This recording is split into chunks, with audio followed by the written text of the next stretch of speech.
नमस्कार मित्रों, आपके अपने YouTube चैनल में आपका स्वागत है। आज की जो हमारी कहानी है ये बड़ी ज्ञानवर्धक है। ये कहानी आपको आपके जीवन में ढेर सारी प्रेरणा देगी। इस कहानी को पूरा सुने। आज की जो कहानी है ये कबूतर और कबूतरी का प्रसंग है। इस कहानी में आप जानेंगे कि जिस घर में बेटियां होती हैं, जिन पिता के यहाँ बेटियां होती है, वो उनकी परवरिश कैसे करती है और उनका अंत क्या होता है। किसी भी घर में पुत्री का जन्म लेना कितना शुभ होता है, कितना खास दिन होता है। जिस घर में जिस दिन पुत्री जन्म लेती है, शास्त्रों में ऐसा बताया गया है, जिस घर में पुत्री जन्म लेती है वो बड़ा भाग्यशाली होता है। और गरुड़ पुराण में तो यहाँ तक लिखा है, जिस घर में पुत्री जन्म नहीं लेती उस व्यक्ति का मुख देखने का भी कोई धर्म नहीं होता है। ऐसा गरुड़ पुराण में स्पष्ट लिखा हुआ है। लेकिन जो लोग अपनी पुत्री को भारी छूट देते हैं, भारी लाड़ करते हैं, उनकी पुत्रियां बिगड़ जाती हैं। आज की ये कहानी आपको यही दर्शाएगी। कहानी शुरू करने से पहले जो लोग हमसे नए जुड़े हैं वो हमारे चैनल को सब्सक्राइब करें। शुरू करते हैं आज की कहानी। प्राचीन काल समय में एक जंगल में एक कबूतर और एक कबूतरी बैठे हुए थे। सर्दियों की रात थी, कड़ाके की ठंड पड़ रही थी। तब कबूतरी कबूतर से कहती है कि पिया जी, आज की रात निकालने के लिए ऐसा क्या किया जाए जो आधी रात निकल जाए। सर्दी बहुत भारी पड़ रही। कबूतरी कहती कि कोई ऐसी कहानी सुनाओ जिसे हमारी आज की ये रात कट जाए। कबूतर कबूतरी की बात सुनने के बाद एक कहानी शुरू करता है और कबूतरी से कहता है कि तुम ध्यान से सुनो, बड़ी ज्ञानवर्धक और बड़ी प्रेरणादायक कहानी सुनाने जा रहा हूँ। ये कहानी एक सेठ और उनकी पुत्री की कहानी है। अब कबूतरी बड़े ध्यान से सुनती है और कबूतर कहानी शुरू करता है। जो लोग इस कहानी को सुन रहे हैं वो इस कहानी को पूरा सुने। कबूतर कहानी शुरू करता है कि एक नगर में एक सेठ रहता था। उस सेठ के वहां पे एक पुत्री ने जन्म लिया। जब पुत्री ने जन्म लिया तो सेठ के घर में बड़ा अजीब खुशी का माहौल रहा। वो अपनी पुत्री से इतनी मोहब्बत करता था, इतना लाड़ करता था, इतना प्यार करता था कि इसकी कोई सीमा नहीं थी। पुत्री को कुछ कहने की जरूरत नहीं पड़ती थी। वो पहले से पुत्री की हर इच्छाओं को पूरी करता था। सेठ की लाड़ प्यार ने अपनी पुत्री को इतना बिगाड़ दिया था कि वह किसी की नहीं सुनती थी। इतनी नकारा हो चुकी थी, किसी काम में उसका मन नहीं लगता था। सुबह 10-11 बजे से पहले बिस्तर से नहीं उठा करती थी। घर वाले यदि कुछ कहते तो उनको 10 बातें सुनाती थी। दिन भर जवान लड़कों के साथ इधर उधर घूमा करती थी। रात को 12 बजे घर पे आया करती थी। सेठ की लड़की इतनी नकारा हो चुकी थी कि बयान करना भी बड़ा मुश्किल होता है। सेठ की घरवाली सेठ से कहती कि तुमने इस लड़की को बिगाड़ दिया है, लेकिन सेठ अपनी पत्नी को ये कहकर के चुप करवा देता कि बच्ची है, सुधर जाएगी। अपनी बच्चियों से मोहब्बत करनी चाहिए, प्यार करना चाहिए, लाड़ करना चाहिए, उनकी हर जरूरत का ख्याल भी रखना चाहिए। लेकिन इतना भी लाड़ प्यार ना करो कि उसका जीवन ही बर्बाद हो जाए। वो सेठ बिल्कुल ऐसा अंधा हो गया था अपनी पुत्री के प्यार में कि उसको कुछ दिखाई नहीं देता, सिर्फ अपनी पुत्री ही दिखाई देती थी। वह भूल गया था कि मेरी पुत्री को एक दिन दूसरे घर भी जाना है। बहन बेटी जो होती है वह किसी घर में नहीं समाती, उसको दूसरे घर जाना ही पड़ता है। सेठ इस बात को भूल गया।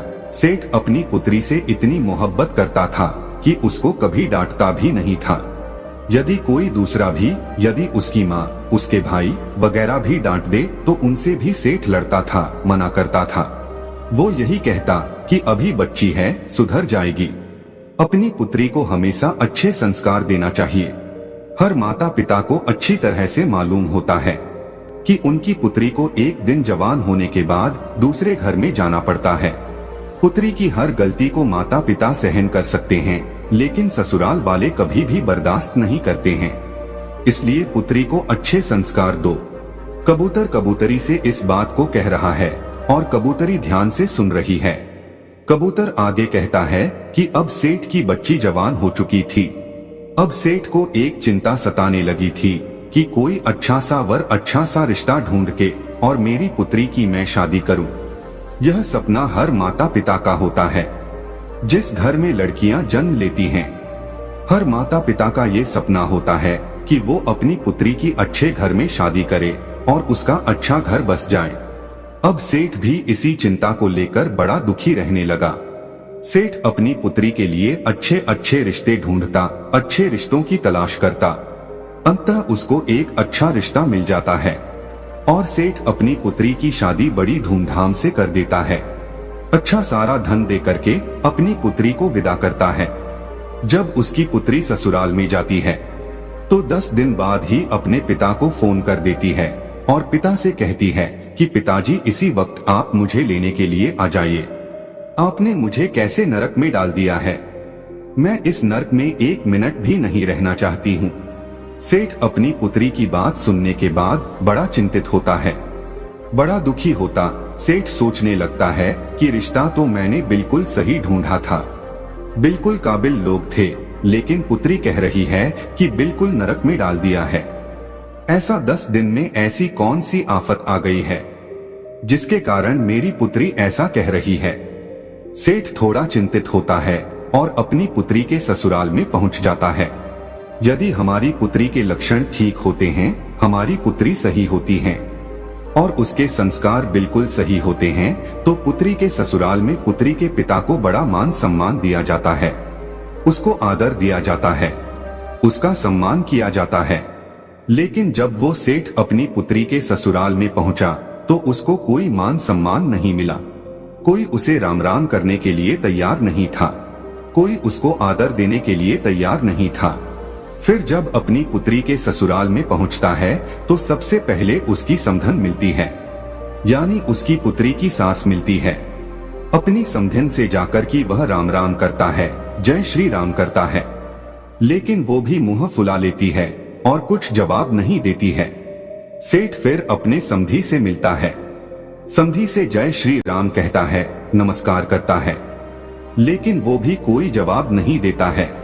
उसके बाद सेठ अपनी पुत्री के जेठ से मिलता है, वो भी कोई जवाब नहीं देता है, यानी कोई भी उसको कोई मान सम्मान नहीं दे रहा था। अंत में सेठ अपने दामाद से मिलता है। सेठ का दामाद कहता कि अपनी पुत्री को ले जाओ, हमें इसकी जरूरत नहीं है। ऐसी बिगड़ी औलाद आपने पैदा की है, हमारे घर को नरक बना दिया है।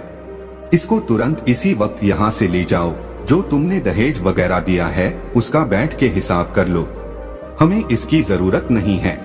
सेठ बड़ा दुखी होता है। उसके बाद सेठ अपने पुत्री के कमरे में जाता है और अपनी पुत्री से कहता है कि पुत्री क्या बात हो गई। सेठ की पुत्री अपने पिता से कहती है कि पिताजी मुझे इस नर्क में नहीं रहना है, यदि आप मुझे जीवित देखना चाहते हैं तो इस नर्क से मुझे इसी वक्त यहाँ से ले चलो। पुत्री की इतनी बात सुनने के बाद सेठ अपनी पुत्री को साथ लेकर के और पुत्री के ससुराल के घर से बाहर निकल जाता है। लेकिन फिर भी सेठ की पुत्री के ससुराल वाले कोई भी जयराम जी की नहीं करता है। सेठ अपनी पुत्री को लेके और रस्ते रस्ते रवाना हो जाता है। रास्ते में सेठ अपनी पुत्री से पूछता है कि पुत्री आप मुझे एक बात बताइए कि तुम्हारी सास कैसी है। सेठ की पुत्री कहती है कि पिताजी उसकी बारे में तो पूछो ही मत, वो तो एकदम डायन है, उसने मेरा जीना हराम कर दिया है। ऐसी डायन के घर में आपने मेरी शादी की है, हर वक्त मुझे तंग करती रहती है, ऐसी डायन का नाम भी मत लो। सेठ कहता है ठीक है पुत्री, अब आप मुझे ये बताइए कि तुम्हारे ससुर कैसे हैं। सेठ की पुत्री कहती है कि उस दुष्ट का नाम भी मत लो, वह तो एकदम दुष्ट है, राक्षस है। उसके बाद सेठ कहता है कि ठीक है उसे छोड़ो, अभी बताओ तुम्हारे जो जेठ है वो कैसे हैं। तो जेठ के बारे में भी सेठ की पुत्री कहती है कि जेठ तो बड़े जल्लाद है, उनकी तो बात ही मत करो, हर दिन मुझे परेशान करते रहते थे। उसके बाद पुत्री की बात सुनने के बाद सेठ फिर पूछते हैं कि तुम्हारी ननद कैसी है। वो तो ठीक होगी, वो तो तुमसे प्रेम करती होगी। सेठ की पुत्री जवाब देती है कि उन चुड़ैलों का नाम भी मत लो पिताश्री, वो तो बहुत ही बेकार है, उठ करके खाने वाली है। सेठ अपनी पुत्री की बात सुनने के बाद फिर पूछता कि ये बताइए कि तुम्हारे पति कैसे हैं, हमारे जमाई साहब कैसे हैं, वो तो तुमसे बेहद प्रेम करते होंगे। सेठ की पुत्री कहती है कि वो तो यमदूत है, पूरा यमराज है, उसका तुम नाम मत लो, बड़ा दुष्ट इंसान है, उसने तो मेरा जीना हराम कर दिया है, रात दिन मुझे मारता पीटता था, एक बात मेरी नहीं सुनता था। सेठ अपनी पुत्री की बात को सुनने के बाद अंत में सेठ पूछता है कि अभी ये बताइए कि तुम्हारे मोहल्ले वाले कैसे हैं। सेठ की पुत्री जवाब देती है कि पिताश्री, मोहल्ले वालों के बारे में भी कुछ ना पूछो, वो लुच्चे लफंगे बदमाश है, पूरा मोहल्ला खराब है। अब सेठ बड़ा दिमागधारी था, सेठ भी समझ गया था कि एक इंसान खराब हो सकता है, दो इंसान खराब हो सकते हैं, अरे हो सकता है मेरी पुत्री के ससुराल वाले खराब हो, लेकिन मोहल्ले वाले तो खराब नहीं हो सकते, इसलिए दोष मेरी पुत्री में है, मेरी पुत्री के ससुराल वालों में नहीं। सेठ इस बात को समझ जाता है कि सारा नतीजा मेरी लाड़ प्यार का है। यदि मैं अपनी पुत्री को इतना लाड़ प्यार नहीं करता, उसको अच्छे संस्कार देता, तो ये नौबत खड़ी नहीं होती। सेठ चुपचाप अपनी पुत्री को लेकर के अपने घर आ जाता है। जैसे ही सेठ की पुत्री अपने घर में कदम रखती है तो उसकी जो भाभियां थी वो भी मुंह फुला लेती है। सेठ की पुत्री सोचने लगती है कि मेरी भाभी आज मुंह क्यों फुला रही है, हर रोज मेरे से बड़ा प्रेम किया करती थी, मीठी मीठी बातें करती थी, मगर आज मुझे देखकर मुंह फुला रही है। वो अपनी भाभी से जाके पूछती है कि ऐसी क्या बात है, तुमने मुझे देखकर मुंह क्यों फुला लिया? तो वह कहती है कि मुंह नहीं फुलाओ तो क्या करूं, तुम्हारी शादी कर दी, तुम्हें ससुराल भेजा था, लेकिन तू फिर से मेरी छाती पर मूंग दलने के लिए आ गई हो, इसलिए आज के बाद तुम मेरे से बात मत करना। उसकी भाभी उसको फटकार देती है। अब इतनी बात सुनने के बाद उससे उस घर में कोई बात नहीं करता, सिर्फ उसके पिता के सिवा सिर्फ उसका पिता ही उससे बात करता। अब वो धीरे धीरे बड़ी दुखी हो जाती है, धीरे धीरे उसकी आंखें खुलने लगती है। काफी समय निकलने के बाद कोई उससे बात नहीं करता, बड़ी दुखी रहती। वो जब भी घर से बाहर निकलती तो उसकी सहेलियां उससे हर बार यही पूछती कि तुम अकेली कैसे आ गई हो, जीजा जी कहाँ हैं? कोई पड़ोसी मिलता तो वह भी इसी बात को पूछता कि तुम अकेली कैसे आ गई हो, तुम्हारे जमाई कहाँ हैं? ऐसे ताने सुन सुनकर वो बड़ी दुखी रहने लगी। मंदिर में जाती तो मंदिर में भी लोग इसी बात को पूछते। सभी मोहल्ले वालों की जबान पे यही बात रहती कि भला सेठ की पुत्री अकेली आ गई है, नई नई शादी की थी, हो सकता है इनका तलाक होने वाला है। सेठ को भी हर बार यही ताने सुनने पड़ते और सेठ की पुत्री को भी हर बार यही ताने सुनने पड़ते। इन्हीं तानों से सेठ की पुत्री बड़ी दुखी रहने लगी। अब उसको धीरे धीरे ये ज्ञान हो गया था कि सारी गलती की जड़ मैं हूँ और मेरी गलती की वजह से आज मेरे पिता का सर भी नीचे झुक गया है। लेकिन अपने ससुराल में वो जाने के लिए तैयार नहीं थी। वो यही कहती थी कि पिताजी, इससे अच्छा तो ये होता कि मैं कुंवारी रह जाती, यदि आप मेरी शादी नहीं करते तो बहुत ही अच्छा होता। काफी समय निकलने के बाद सेठ अपनी पुत्री के कमरे में जाता है और अपनी पुत्री को देखता है तो वो बड़ी चिंतित, बड़ी दुखी दिखाई देती है। सेठ अपनी पुत्री के पास जाता है और कहता है कि पुत्री, क्या बात है, आज बड़ी दुखी दिखाई दे रही हो। सेठ की पुत्री कहती है कि पिताश्री, मैं बड़ी दुखी हूँ, यदि आप मेरी शादी नहीं करते तो मैं बहुत सुख से रहती, लेकिन मेरी शादी करके आपने मुझे दुखों के सागर में ढकेल दिया है। अब मैं ऐसा क्या करूं? ससुराल वाले सभी नरक के समान हैं। ससुराल में जाऊंगी तो कैसे जाऊं? और जो मेरे परिवार वाले हैं, मेरे पीहर वाले हैं, कोई मुझसे बात नहीं करता, सिर्फ आपके माँ भी बात नहीं करती, भौजाई भी बात नहीं करती, भाई बात नहीं करते, सभी मेरे से नफरत करने लगे हैं। मैं ऐसा क्या करूं?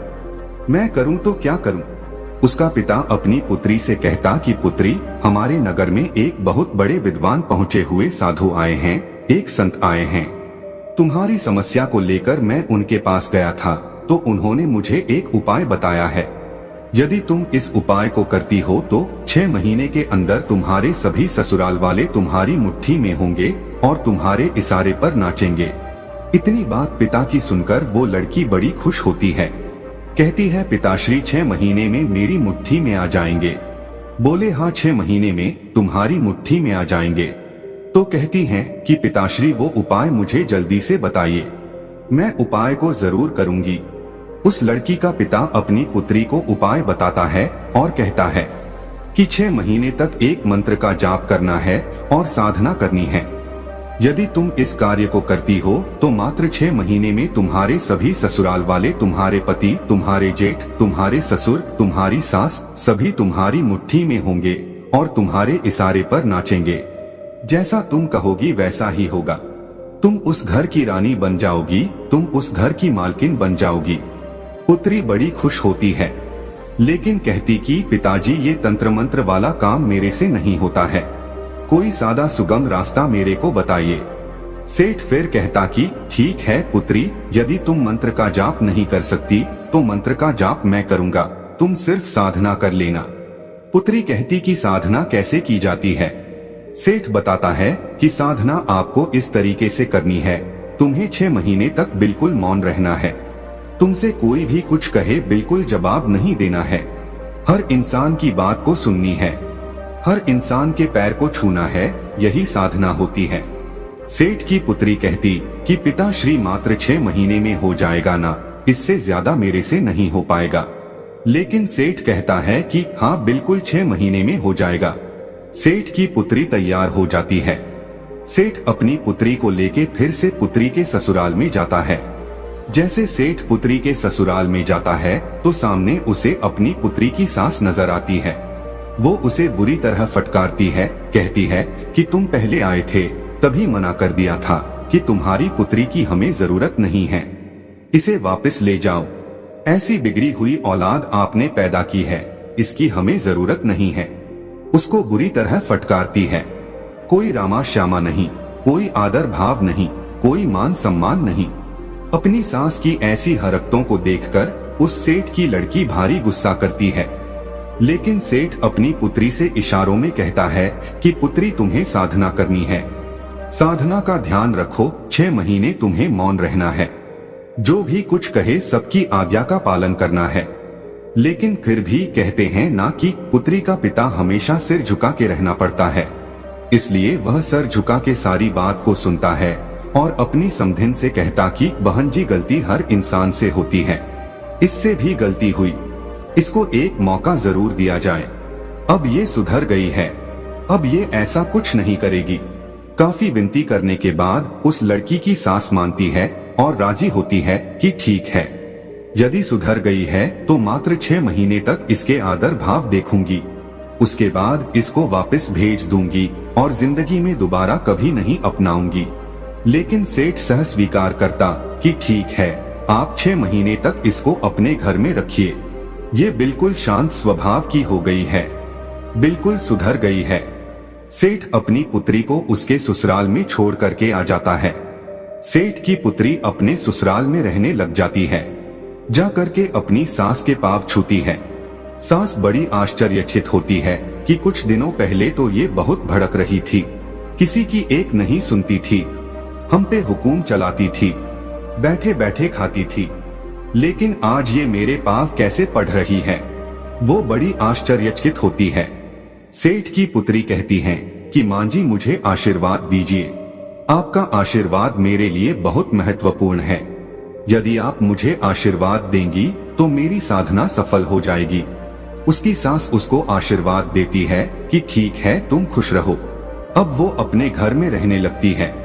एक दिन की बात है, अपने ससुर के लिए वो चाय बना के ले जा रही थी। जब ससुर को जैसे ही चाय पकड़ाने लगी तो कप हाथ में से छूट जाता और नीचे गिर के फूट जाता है। तभी उसका ससुर उस पे भड़क जाता है, उसको गाली गलौज निकालने लगता। कहता है कि मेरे घर से निकल जा, तुम्हारी जरूरत नहीं है, तुम बिगड़ी औलाद हो, तुम कुलक्षणी हो, इस तरह की उससे बात कहता है।